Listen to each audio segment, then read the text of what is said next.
Great. So you're over in Pembrokeshire, and you're here with Vanessa, your wife. Yes, my wife Vanessa. That's the Yeah. And the good-looking one down on that table down there.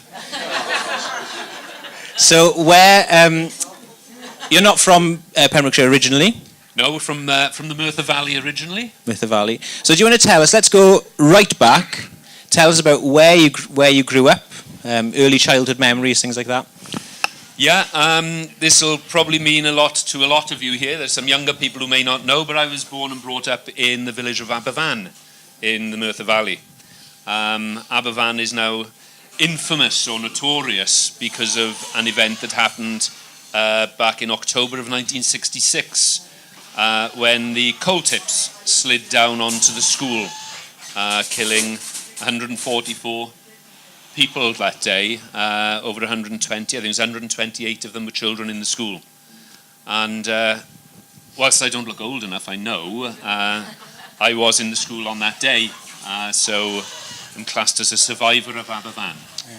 So, I mean, not to give your age away or anything like that, but how old were you at that time when you were there? I was 5. You were 5. I'd gone to school in the September, so that was my first term in the school.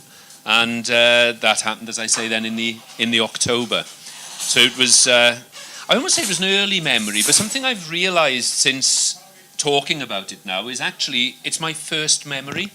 I don't know if you've got memories of when you were 3, 4 years old, I don't know, but I have no memories of being 3 or 4. And my first memory that I can recall now is my memory of the Aberfan disaster happening. Which shouldn't really be right, should it? Yeah. But yeah, I was 5. So do you have any? Do you want to share, if you can, any memories of that day? Or yeah, that sure. Stuck with you. It's again, I suppose it's giving away the age again. But I've got what I term as black and white postcard memories. Yeah, I don't have like videos. I haven't got a moving image. I've got snapshots of memories from the day, and I also remember sounds from the day. So that's an odd one. Yeah. But some of the snapshots, I remember, first of all, the sound. There was an old, on the playground, there was an old Dutch barn with a corrugated zinc roof. Yeah? Again, some of you will know what that is. And when the tips came down, it smashed that to the floor, and the tin hit the floor and made a huge sound. And for some reason, I thought an aeroplane had crashed. And I thought that was quite unique, but you know that was my first thought. I couldn't tell you why. But then I remember when we walked out to the classroom, seeing that the playground was gone, and not understanding it. And another memory I have is my mother was an avid knitter, and she'd knitted for myself and my brother new jumpers, mustard jumpers. And I'd look down and I had blood on my jumper, and I cried because I was probably frightened that I was going to get a beating from my mother or something. But I remember that. And then a little while later, I remember being carried by my mother, who was wading waist deep in slurry, which is a very liquid kind of mud, really, wading, carrying me. So those are the memories. Those are what I have as these snapshots. But one other sound I remember is lorries. Endless lorries, not just from that day, but for years to come, because of course they then removed the tips, lorry at a time. Yeah. So yeah, that's the memories of the event of the day. Yeah. Stop me if I'm going on too much, but it's then the memories of Aberfan afterwards. Yeah, I was going to ask you, how does that affect your family life, the community around you? Just tell us about that. Family life was tough. My brother and I were both in school. We both came out, so we both survived, which is very unusual for Aberfan. Most families lost someone, but we both came out. We lost our home. That had been in the firing line, and we had to live in a makeshift caravan park for quite some time. They did manage to clean the home out and shore it up, and we went back in. But the houses across the road were gone. Very telling again, and the school had been right in front of the house. But it was the village afterwards. Aberfan isn't a big village, and if you take out, 120 children out of one village, It has a very different feel about it. And I had no real friendships, lasting friendships from those times. And I remember the village always being an odd mixture of anger and sadness. There wasn't really much happiness. One day a year there was a carnival, and everybody turned up and had a laugh. But other than that, it was anger and sadness, and that's what I experienced from the age of 5 to the age of 18 when I escaped. Okay. So at that time, because we're thinking of it from your kind of faith aspect and where God comes into it, how did God factor in your thinking? Did he factor in your thinking at all then? Was there any kind of contact with a church or anything like that? And did that affect how you viewed the events? Yeah, there's a very clear answer to that, and it's yes and no. Was church present? Yes, there were chapels. And for a while we used to go to Sunday school. But it was a youth club. And I don't know whether we were treated differently because of who we were and where we were, but it was a youth club, and I don't remember ever having any instruction or teaching. And when our parents gave us the opportunity to carry on or not, we didn't go anymore. So I don't remember anything of the gospel or the Bible or any stories from it from that time. And my parents, our family, they were a good family, they were a loving family, but God wasn't in the household.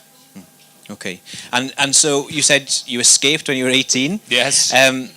At that point, were you thinking about God at all, or was it just not at all? I'd plotted my escape. I didn't like the village of Aberfan. I didn't like growing up there. I was very fortunate. I managed to get a place at university. Okay. In Aberystwyth. So just after turning 18, I escaped and got away to go to university. Now, for those who do go to university, they can be life-changing times, lots of experiences. Yes. But I know just as you were starting, something happened that would change your life. Do you want to just share something about that? Yeah, it's supposed to be life-changing, isn't it? I mean, people here have been to university? Yes? Yeah. And, your parents take you there and they drop you off and you almost push them into the car and push the car out of town. You're like, that's it, I'm independent now. As of today, I'm independent. And I did just that, shoveled them into the car and pushed the car off, and off they went. And I went out and I was looking forward to a band playing that night. Never seen a band playing live before. Got a date. First night away, got a date. Terrific. Went back to where I was staying, and there was a note on the door to go and see the warden of the place I was staying. And there was a note there. My parents had a car crash on the way home, and my father had died, and my mother was in hospital critically ill. Yeah. Not the best way to start your independent life. Didn't really go according to plan. But yeah, that's how I started. Yeah. So how did you cope with that? Being away from home, away from family, this huge bereavement and grief. How did you get through that? Yeah, it was interesting. I'd been for about 6 years. I'd been a competitive swimmer, so I was really quite a good standard swimmer. I was swimming at sort of Welsh level, so I didn't have to talk to anybody. I always had my face in water, but it also meant I didn't drink when I was a kid, so I'd never been drunk or anything. So when I went back to university about 4 or 5 weeks after, because I went home for a while, I got drunk for the first time. And I was at university for 4 years, but I only got drunk once. But it was for 4 years. And how did I cope? What was my coping mechanism, as they'd call it today? I drank. And I made up for all the lost time of not drinking in my earlier years. How did that help? Did it help you at all at that moment, or was it? I had a good time. Yeah. How did it help? I don't know. I don't know how you sort of self-analyze. Did it help me? No idea. Did I enjoy the rest of the 4 years at university? Oh yeah, I had a great time. I made lots of friends, and I did lots of daft things. Something I forgot to do was study. That didn't really factor in my university life as planned. But yeah, I had a great time. And did the alcohol help? Well, I think as grown-ups we know the answer is no. But at the time, it was what I did. It was who I became. So from university, you must have studied a little to get through it. One thing, I did go to chapel. Oh, you did? Oh, I right. went once to chapel. I was. I think people knew that I wasn't necessarily in a great place, and there was one student there who was a Christian, and he suggested that I went to chapel. And I went in on the Sunday and sat at the back, and people sort of turned around and, looked me up and down and said nothing. And then at the end of the service, I loitered for a little while, and everybody again passed me by and gave me a look and said nothing. And I thought, this isn't for me. Anybody ever heard anyone say that before? No, it's not for me. No. So I left. Okay. Now, in fairness, I probably wouldn't have looked great. I might not have smelled great either. But I suppose I went there to look, and I came away thinking, nah, I was right. Okay. Yeah. Now, we know that you were an atheist. Now, at that point, would you have said, I'm an atheist, or were you just kind of didn't really think about it? No, I hadn't thought about it. Okay. Atheism came later. People are mistaken about atheism. With atheism, people say that, you don't believe in anything. My atheism came later, and I'm sure we get to it, but it is a belief. I had a very, very strong and convicted belief that there is no God. Yeah, and it was a rational, thought-out, argued position that I got to, because I'm quite a rational and thinking and logical person. So I believed very strongly in atheism, and that isn't to me a contradiction. Okay. But we'll come to that. Yes. Now, so after university, can you tell us about what was the next kind of headline in the life? What happened next? Well, I did get a degree, and I didn't study. I didn't get a great degree. I got a third, which those of you who've been there know is, barely getting by. But I came out with a degree, and I stayed on actually for a year and did a teaching diploma afterwards as well. I was still drunk. I didn't get round to applying for any jobs, but I got a phone call, or rather my mum got a phone call from a school that was looking for a school teacher, and the university had given them my name. So my mother got phoned to ask me to go for a job. I must have been really great, because I got a degree without studying and a job without applying for one. So, people were recognizing just how fabulous I was. Yeah. So, you were teaching? Yeah, I sobered up immediately. You don't take a job like that and not sober up. Sobered up, started teaching, got married. Only taught for about 2.5 years. I don't know if there's any teachers in the room, but you've got to be born to teach. It's not something you do as a job. I enjoyed it for the time I did it, but it wasn't for me to stay at. It's too tough.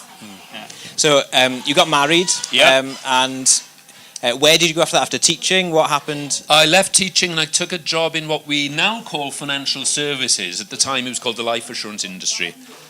Sales and a little bit of training work as well in the life assurance industry, which was, it was great. It was the 80s. It was a period of earn it, spend it, real excess. I saw you nodding then. Yeah. And I indulged in that to the full. Not immediately because I was married, but shortly afterwards when that went wrong. Right. So tell us what, if you don't mind, when you say went wrong. Yeah, it did. I met and married very quickly, and thought everything was great.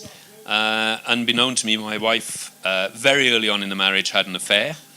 The way I got to find out about it is, I jumped ahead. I mean, we had a son. Again, parents in the room know that you invest very, very heavily in the fact that you're going to have a child, and then the child is born, and you have a son, and it's life-changing. Only I then found out that it wasn't my son. That my wife had an affair, and the child was his. And they ultimately had a court order to change the name, and so I was actually, crossed out of existence as far as the child was concerned. So that didn't really go according to plan either. So professionally things were looking good, but personally it was hard. You really that was very tough. Yeah, that was very tough. So how did you deal with that? Any guesses? Drink. It was my old friend. Yeah. You asked the question, did it help last time? Yeah. Well, I must have thought yes, because it was the natural home to go to. And I drank again. Okay. Did that affect your work at all, or did you carry on? No, I carried on, and I progressed. I sort of went into a management role, and that developed as well. I suppose it's people realising just how great I was again, and that even if I was drunk or hungover, I could still do better than anybody else. And I carried on in that industry, and after a couple of years. A colleague and I spotted an opportunity in the market that we thought wasn't being fulfilled, and we set up a separate business as well. Oddly, writing wills. Yeah, and you think, wills? What a strange business. But we set up a business writing wills, and it grew like crazy. We went nationwide across the UK within 2 years. We were the biggest in the UK.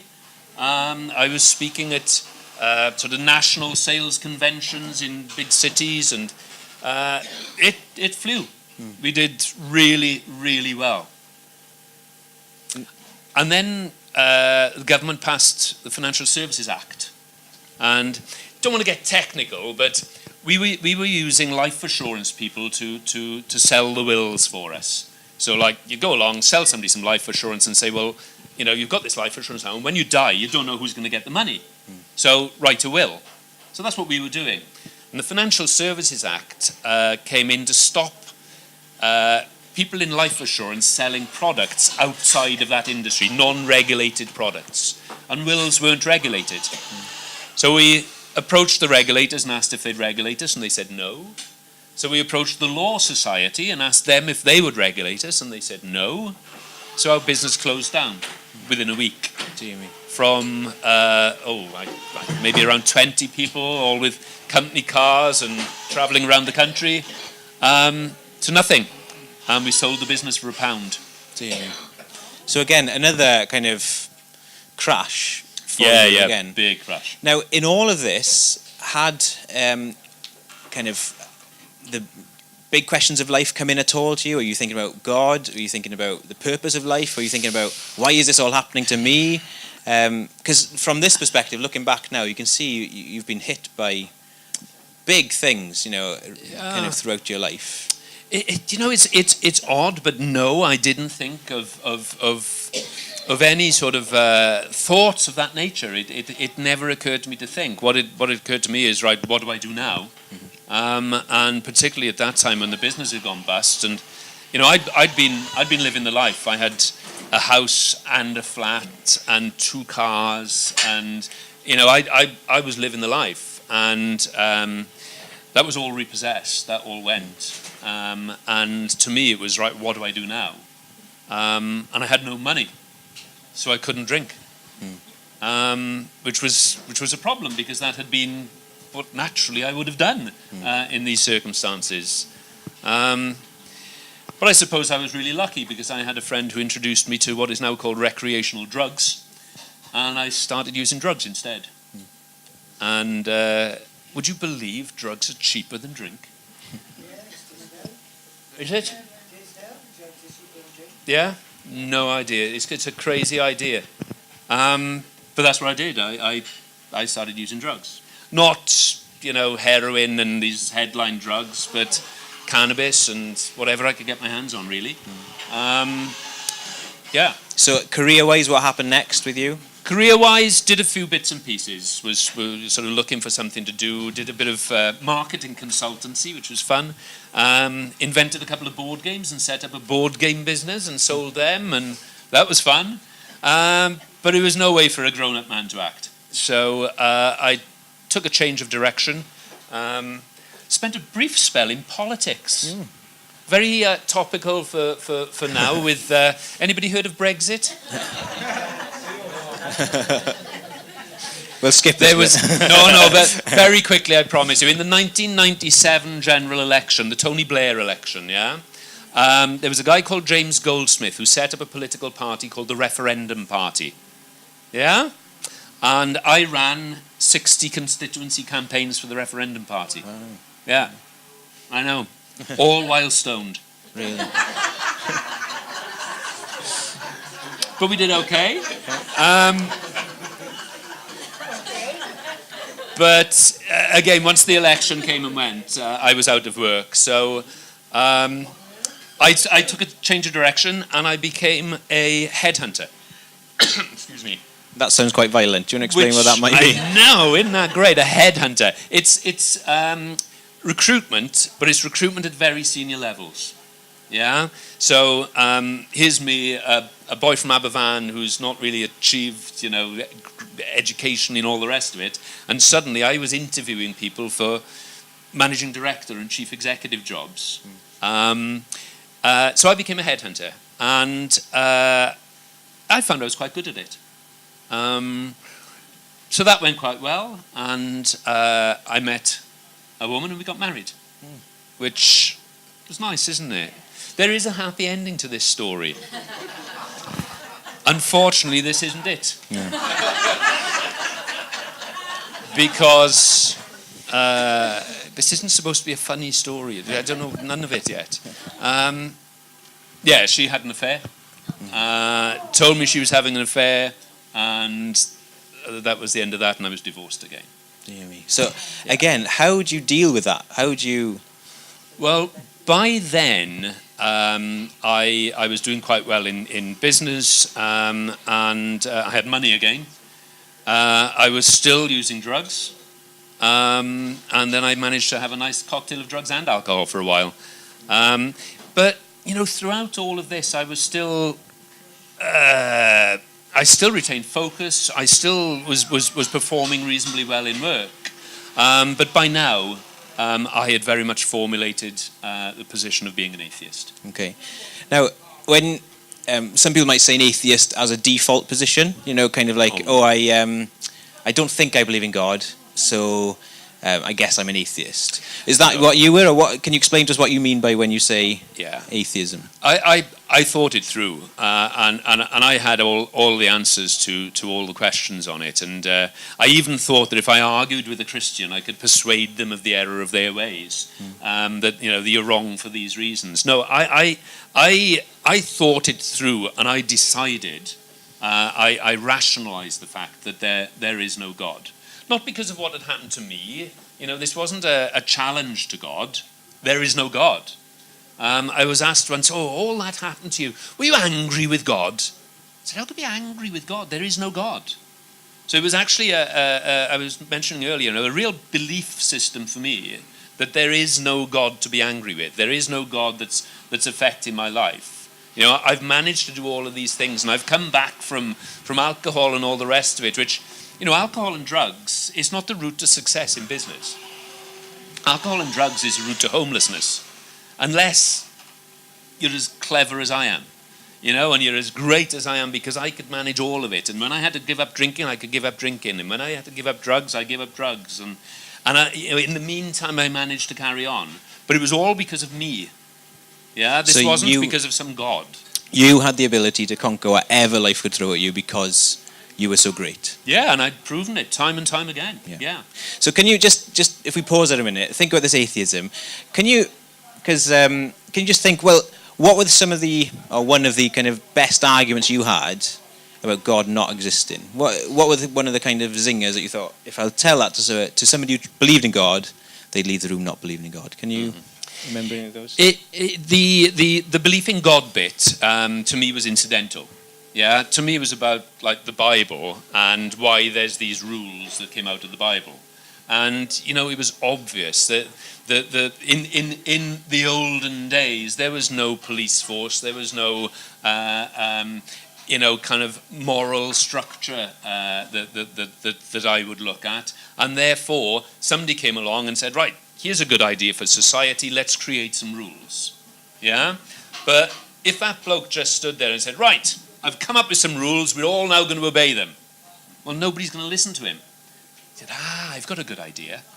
If I say, God has come up with a load of rules, you must obey them or else, now people are going to listen. And that's where God came from. Yeah? God came from the need, somebody saw the need for a more structured and moral society which could then be policed. And no man was going to be able to police it, no man was going to be able to persuade anybody else, but if he put God at the top of these rules, then people would fear him.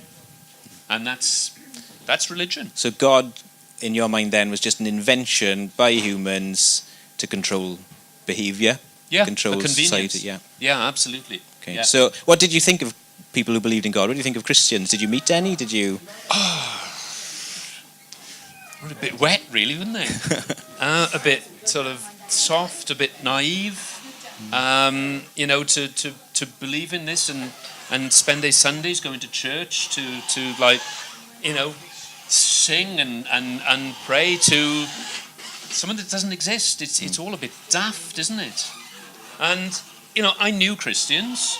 I knew Christians who had told me they were Christians, and I probably knew people who were Christians, but I didn't know they were Christians. But I looked at them as being a bit wet, a bit naive.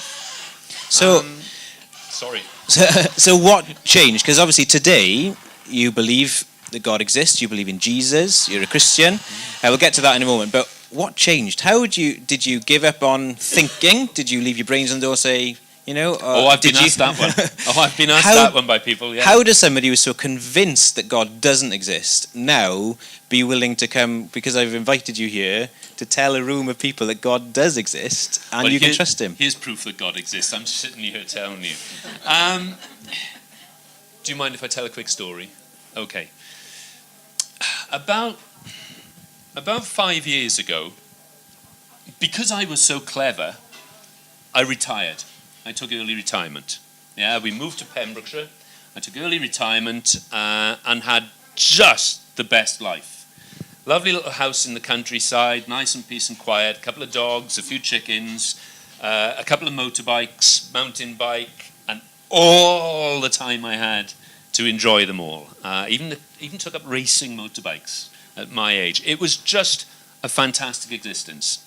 And after maybe a year, I had a bad year. My mother had surgery for cancer at the same time that Vanessa, who is now my third wife, because I've got it right at last. Third so far, she said, yeah.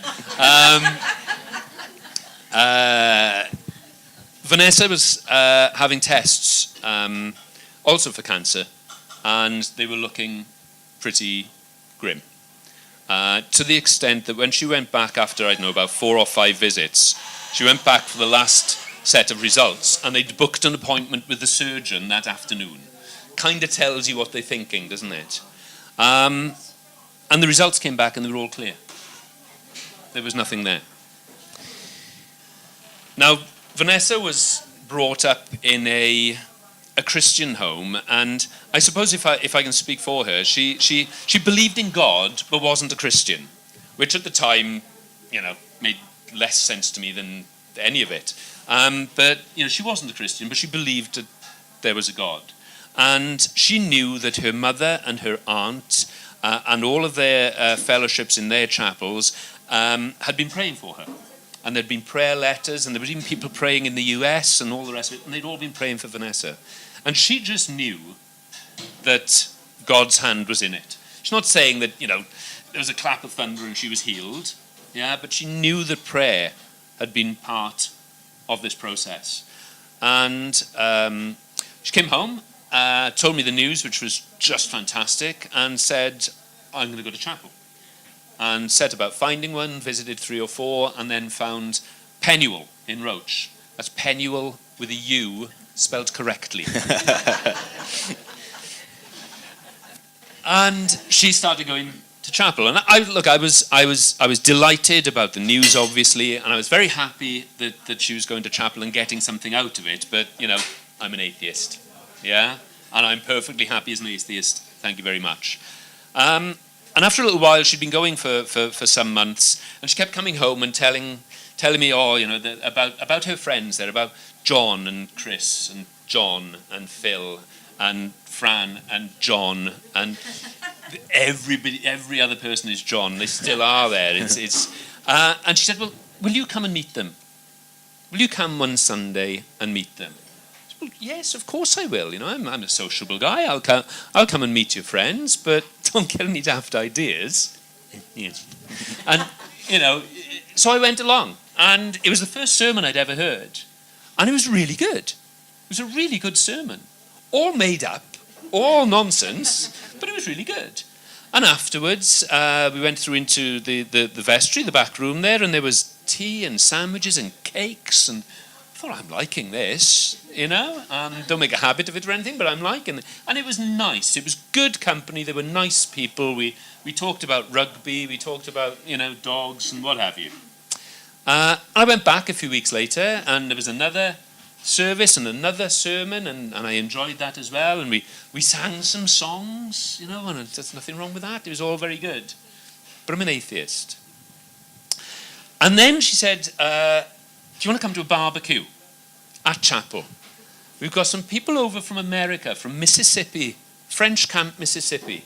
And they've come over to Haverfordwest on a mission, which makes them missionaries to Haverfordwest. Okay. So I thought, well, barbecue, let's go. And it was a lovely day, and we sat outside, and we had the barbecue. And then the leader of this, it's a school, it's a high school over there. So there was a few kids and a couple of the teachers. And the leader gave a bit of a talk. And he told the story of the Bible from start to finish in about 25 minutes. And I'd never heard the story of the Bible. What a cracking story. I mean, what an absolutely belting tale. Whoever made that one up, I thought, what a great imagination, because it was all made up. But he told that story of the Bible. So afterwards, I went up and was having a chat with Dennis, who told the story. And I said how it was, really good story and how it was all made up. And he said, look, if you liked that story, come tomorrow night, because I'm telling the story of how the Bible was written. Now, this is interesting, okay, because Dennis didn't know I was there. Dennis didn't know my background. He didn't know I didn't know anything about the Bible. And he didn't know that I was a structured, logical thinker. Yeah? But he chose then to do what is essentially a lecture on how the Bible was written. And it blew my mind. It was written by over 40 separate people over the course of 1,500 years. Across, a dozen different countries, even 3 or 4 continents.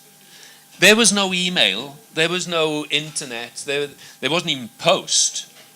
But that story, from start to finish, is flawless. It tells one story, and since it was published, scholars of all descriptions have forensically gone through it to prove it wrong or find mistake. And guess what? Not yet. Not one. Nobody. And I began to have doubts about my own belief system. Because I know I'm clever, but if all these scholars have done this research to prove it wrong, and they still haven't found a single fault, am I going to find one? And I started thinking about the Bible.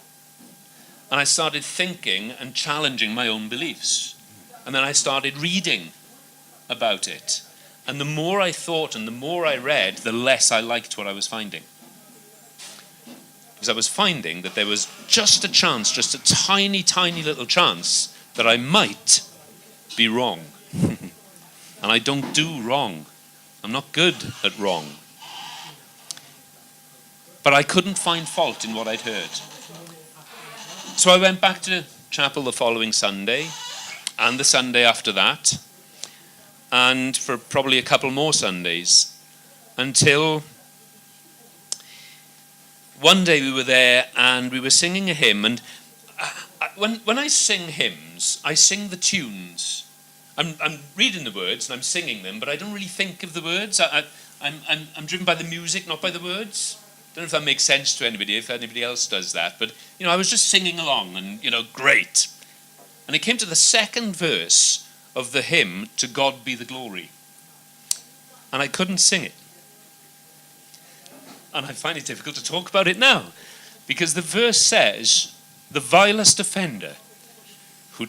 Somebody else do it. Go on.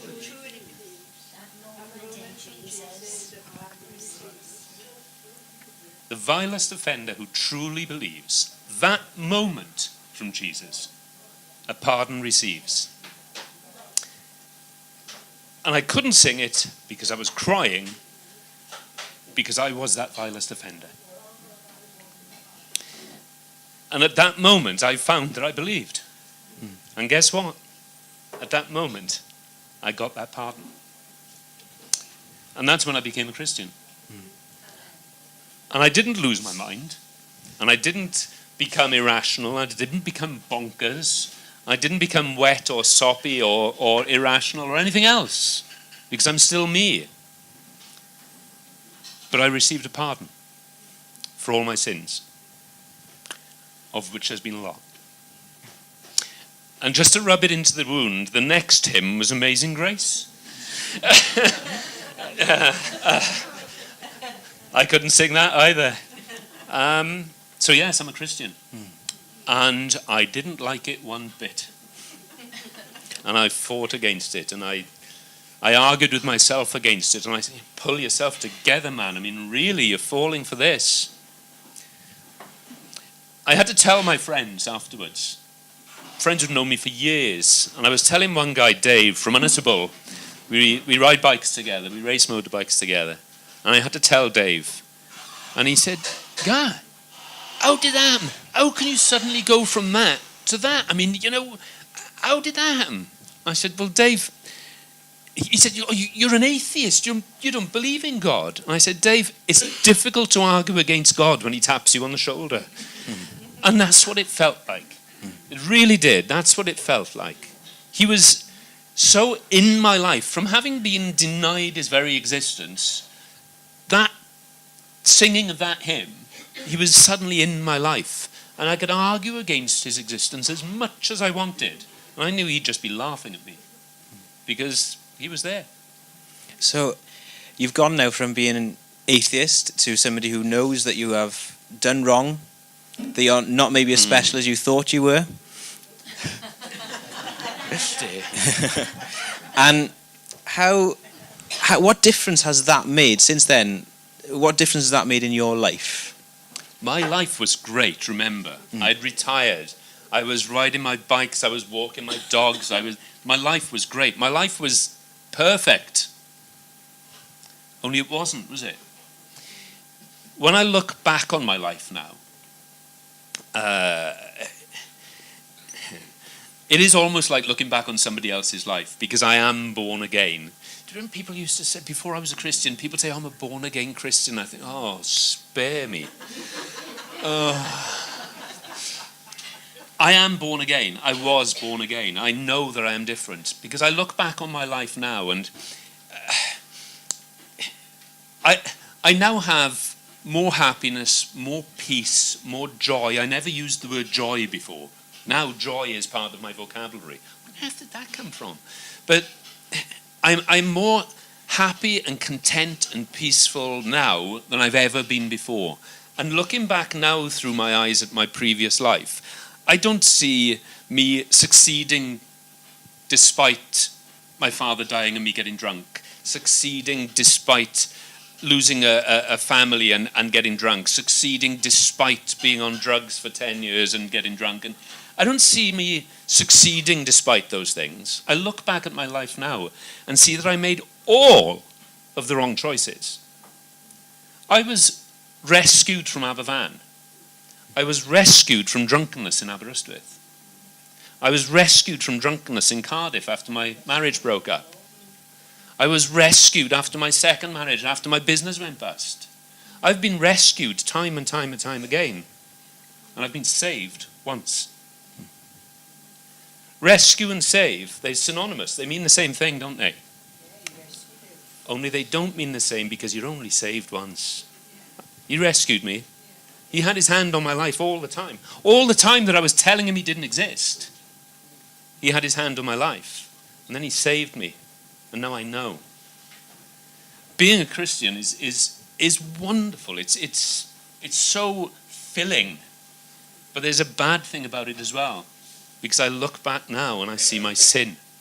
I didn't know the word sin before. I didn't know the word joy, and I didn't know the word sin.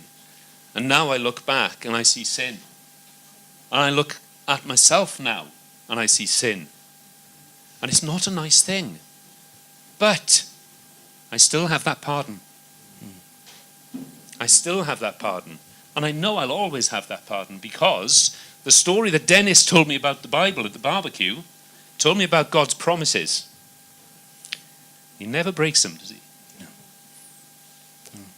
So it has changed my life, but it's also changed me. It's changed me into a whole new person who still likes walking dogs and riding bikes, but now I'm not retired. He had other plans. Now I run a charity. I run a charity? What am I doing working for a charity? But I do. I run a charity now, and there's no sign of me retiring anymore, because that's not in his plan. And he has these ways of telling you. I actually resigned in July or August of last year from the charity. I was working 2.5 days a week, and I actually resigned from it. I'm still there, and I'm going up to 4 days a week. Not my plan. Not my plan. But the Lord has plans for us, for all of us. The Lord had plans for me when I was getting crazy drunk for days on end and couldn't remember one day to the next. He already had his plan for me. And now I know. So if there's someone, maybe someone here tonight, and they think, I don't believe in God, this is nonsense, what would you say to them? What if you could take them aside and say, why didn't you consider this? Or is there anything you would say to somebody who says, I can't believe this is nonsense? Because that's where you were. What I'd say to them publicly is, you may not believe in God, but God believes in you. And you can't deny his existence if he believes in you. But yeah, what I would say privately is, let's go and have a cup of tea, or a beer if you prefer, because I can do that still. And let's talk about why you don't believe in God. Let's talk about what it is in your life that leads you to not believe in God. Because it's not something that God is doing that leads you to that, it's something that you're doing. Yeah. So it could be that maybe someone here tonight is looking back at their life, and God has brought you to this point, and he's brought you here tonight for this reason, to say, I haven't forgotten about you. I love you. I believe that. Yeah. I believe that. I really believe that God has brought me through all of that stuff so that I can be sitting here eating the curry with you lot. Honestly, I do. Yeah. Why else would I have gone through all of this? Why else would I have then lost my mind to become born again? I mean, I really believe that. Okay. Last question, I think. There might be one more, but we'll try to do this as the last one. Maybe there's someone here tonight who doesn't think this is a load of rubbish. They know it's true. They know it's real. Is there anything you would say from your experience that has helped you get from that point where you were battling with it, to go from that point where I think this is real to I'm going to believe this? Is there any advice you would give? Yeah, there's 2 or 3 things. Depending on who you are and how your mind works, talk to somebody who knows. Yeah, and I don't know others in this room. I'm sure there's plenty of you here, but talk to this fella because he knows. Yeah. Read the right books. Read a bit of the Bible. Read John's Gospel. But I read books by Roger Carswell. Yeah, and lovely little books, because they sort of ask a question, and then there's about a page or a page and a half answering that question. And I started reading the book. There's 2 of them. One was Before You Say You Don't Believe, yeah, which was great. And the second one's called Grill a Christian, which I thought was a recipe book. But it's not. I didn't get to the end of the book. Not because it was boring, but because I didn't need to. Because I found in those answers to those questions that I wasn't the first one that had asked them. I wasn't the first one that was confused by it. And if there is somebody else here now who is struggling with, do I believe in God? Do I know? Read Roger Carswell's books. Yeah, great, easy starting point. But the third thing I would say is give prayer a go. Pray to Jesus and ask him to come into your life. If he doesn't exist, all you've done is made a fool of yourself in private in your own bedroom for a minute. Yeah? A minute every night or every day for the next year if you want. If he doesn't exist, it's cost you nothing except a little bit of private embarrassment. If you ask him and you mean it, he'll come into your life. And then you'll know. Great. Well, I know hearing your story, it is not an easy thing to do, to share that and go through some of those things that you've been through. So thank you so much for being willing to come up, being willing to share that with us. And I'm sure that God has brought many people here tonight to hear this, and as part of that kind of plan that he's using all those things in your life, maybe tonight is a chance for somebody to realise, wow, this is true, this is real. And on the way out, there's on the shelf over there's this magazine called Ask. If you turn it around, it's in Welsh, it's holy, so if you want to try reading it in Welsh, you can. But in this magazine, it's half of it's in Welsh, half it's in English, the same in both languages, same articles. It's just a few interviews with people, and you'll find the interview with Gareth in there as well. So you can pick that up. Please pick that up and read about other people, other stories of how people have encountered Jesus. So please pick that up on your way out. They're free to take. I'd encourage you to do that. But Gareth, do you want to say something? Don't bother reading mine. You know there's a happy ending in mine. There are some really good testimonies in there which make mine seem just easy. So yeah, do read them. They're great. Yeah. Well, thank you very much. Thank you all for coming. If this is something that's really, you think, oh, I need to deal with this, don't put it off. Talk to someone and deal with this, because it's too important just to put off. And as Gareth said, what have you got to lose by just praying? The Bible tells us that Jesus is the good shepherd and he looks for lost sheep. Maybe you need to pray that tonight. Jesus, I feel lost. Can you come and find me? Again, what have you got to lose? But what you've got to gain is so wonderful. So thank you, Gareth. Thank you, everybody. We don't have to. Thank you, everyone. We don't have to rush off. I'm sure we can have a drink, or if somebody wants to stay and have some drinks, that's fine. But thank you, Gareth, and thank you all for coming. Keep your eye out. We will be doing things like this in the future, so it'll be great for you to see you again. Thank you.